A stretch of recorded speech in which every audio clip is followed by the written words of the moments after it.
Heboh, Jordi Amat resmi bergabung dengan Timnas Indonesia, pasukan Garuda kian tak terkalahkan. Apa yang membuatnya lebih kuat? Detailnya akan membuatmu terpesona. Bek Timnas Indonesia, Jordi Amat telah resmi bergabung dengan skuad Garuda, membuat tim semakin lengkap.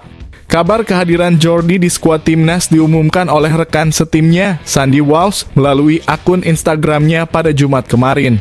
Sandy juga menyebut bahwa Jordi akan menjadi sekamar dengan dirinya.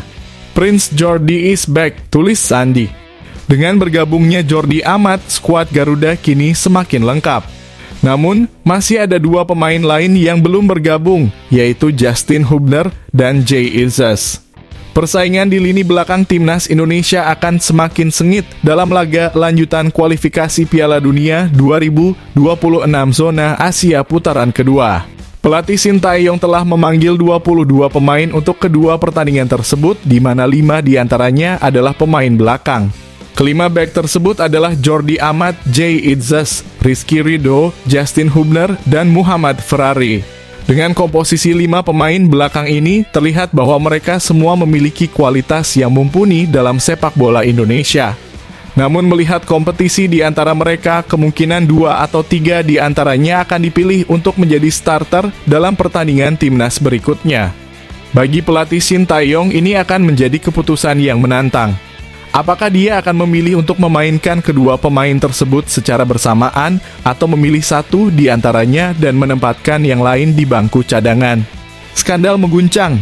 Strategi kontroversial Timnas Malaysia dengan pemain pelapis menghancurkan mimpi Piala Dunia 2026.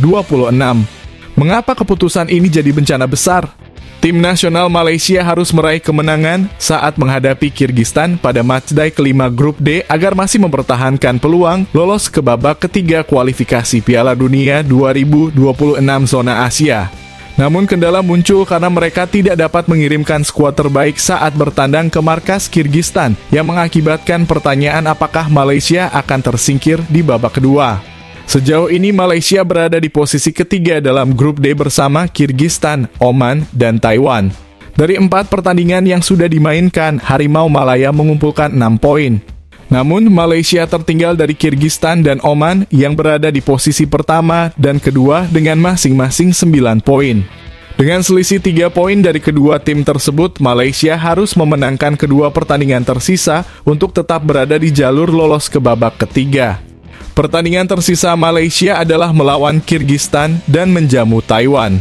Namun kabar buruk datang karena Malaysia diyakini hanya akan memainkan pemain pengganti saat bertandang ke markas Kyrgyzstan. Beberapa pemain kunci Malaysia seperti Darren Lock, Arif Aiman, Syafiq Ahmad, Romel Morales, hingga Faisal Halim diperkirakan akan absen. Oleh karena itu, Kim Pen-gon dipaksa untuk mengandalkan pemain pengganti saat menghadapi Kyrgyzstan. Darren Lock, striker Timnas Malaysia, menyatakan bahwa ada beberapa pemain yang cedera sehingga pemain yang sebelumnya jarang mendapat kesempatan bermain akan dimainkan. Ia berharap para pemain pengganti itu dapat memanfaatkan kesempatan tersebut sebaik mungkin dan siap untuk bermain. Lock menilai ada sisi positif dan negatif dari situasi ini. Para pemain pengganti akan merasa tertekan, tetapi di sisi lain, tim lawan mungkin meremehkan mereka. Lock berharap Malaysia dapat memanfaatkan situasi di mana Kyrgyzstan mungkin meremehkan mereka yang datang dengan pemain pengganti. Oleh karena itu, Lock berharap rekan setimnya dapat tetap fokus dan memberikan penampilan terbaik tanpa terlalu merasa tertekan. Eksklusif.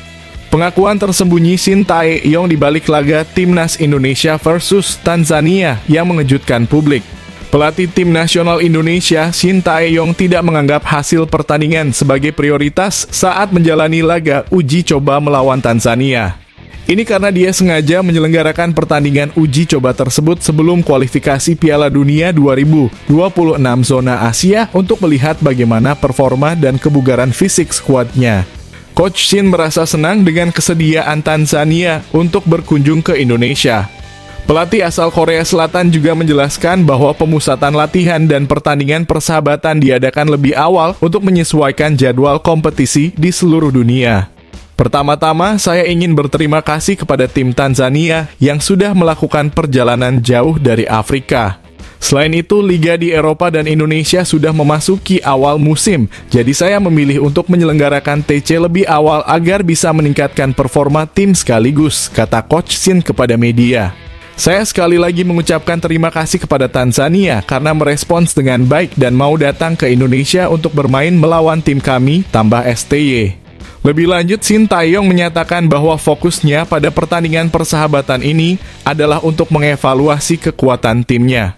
Terlepas dari hasil akhirnya, pelatih berusia 53 tahun tersebut ingin pertandingan melawan Tanzania menjadi indikator kondisi fisik para pemain sebelum mereka menghadapi Irak. Untuk pertandingan besok, yang terpenting adalah meningkatkan performa dan melakukan uji coba fisik para pemain agar mereka bisa bertahan melawan Irak selama 90 menit penuh. Jadi, lebih penting bagi saya untuk melihat bagaimana kondisi fisik para pemain daripada hasil pertandingan besok, tutup Coach Shin. Sensasional. Saine Patinama mengungkapkan alasan mengejutkan mengapa laga uji coba versus Tanzania adalah kunci rahasia untuk kualifikasi Piala Dunia 2026.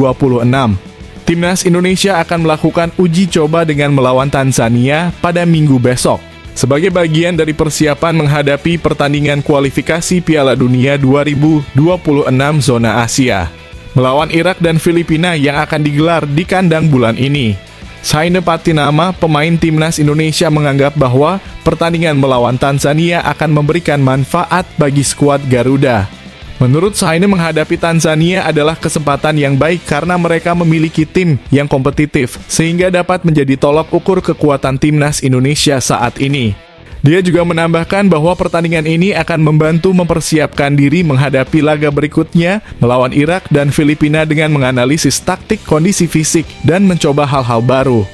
Meskipun terpaut 5 poin dari Irak dan unggul 4 poin dari Vietnam yang berada di posisi ketiga, timnas Indonesia hanya membutuhkan 1 kemenangan dari 2 pertandingan untuk lolos ke putaran ketiga. Saine mencetak 1 gol saat melawan Irak dalam laga perdana di Basra pada putaran kedua ini.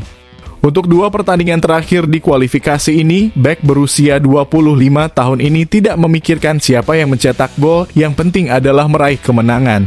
Jika kita menang, kita bisa maju ke babak selanjutnya dalam kualifikasi, jelas Saine. Jadi, saya sangat percaya diri saat ini. Seperti yang saya katakan, tidak peduli siapa yang mencetak gol, yang penting adalah meraih kemenangan untuk bisa maju ke babak selanjutnya. Heboh. Shin Tae-yong ungkapkan strategi ajaibnya untuk menghancurkan timnas Irak di kualifikasi Piala Dunia 2026. Ini rahasianya. Shin Tae-yong ternyata sudah memiliki strategi khusus untuk menghadapi timnas Irak dalam kualifikasi Piala Dunia 2026 zona Asia. Manajer timnas Indonesia, Sumarji, mengungkapkan bahwa Shin Tae-yong sangat peka terhadap hal-hal yang dapat menguntungkan timnya. Salah satunya adalah perubahan jam pertandingan melawan Irak dari pukul 7 malam menjadi 4 sore waktu Indonesia Barat. Menjelang pertandingan tersebut, Sumarji menjelaskan bahwa segala hal yang dapat menguntungkan timnas Indonesia tanpa melanggar aturan akan diupayakan. Hal ini bertujuan untuk memastikan bahwa skuad Garuda dapat meraih hasil maksimal dalam pertandingan tersebut. Sebelumnya, asisten pelatih Nova Arianto menjelaskan bahwa perubahan jam pertandingan itu didasarkan pada analisis timnya. Mereka menganggap bahwa pemain dari Timur Tengah cenderung malas berlari jika cuaca terlalu panas. Hal ini kemungkinan besar akan menguntungkan timnas Indonesia. Perubahan jam pertandingan tersebut adalah bagian dari strategi, kata Sumarji. Sumarji menambahkan bahwa sebelum memutuskan perubahan jam tersebut, mereka telah berdiskusi dengan Shin Tae-yong untuk memahami alasan di balik keputusan tersebut. Keputusan tersebut juga telah disetujui oleh Ketua Umum PSSI Erick Thohir. Timnas Indonesia hanya membutuhkan 1 kemenangan lagi untuk memastikan diri lolos ke putaran ketiga, mengingat mereka saat ini menduduki posisi kedua dalam klasemen. Menggemparkan, Shin Tae-yong mengumumkan jaminan kemenangan untuk timnas Indonesia versus Irak. Tak ada toleransi untuk kegagalan. Apa strateginya?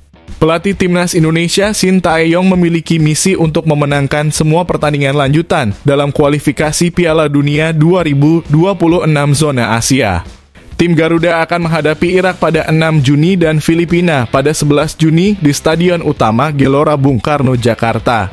Dalam posisi klasemen grup F saat ini, tim Garuda sebenarnya hanya membutuhkan 1 kemenangan. Tambahan 3 poin akan membuat Indonesia mengumpulkan total 10 poin dan memaksa Vietnam tersingkir. Target realistis adalah menahan imbang Irak dan meraih kemenangan maksimal saat melawan Filipina. Namun tim Garuda akan tampil habis-habisan dan mengejar 6 poin penuh. Shin Tae-yong menegaskan bahwa mereka tidak akan bermain aman. Dia menekankan bahwa Indonesia harus menyapu bersih kemenangan dalam 2 laga mendatang, termasuk saat menghadapi Irak yang merupakan lawan tangguh di turnamen ini. Mari kita lewati babak kedua kualifikasi Piala Dunia tanpa gagal, tulis Shin Tae-yong di laman Instagram pribadinya. Irak dan Indonesia memiliki catatan khusus.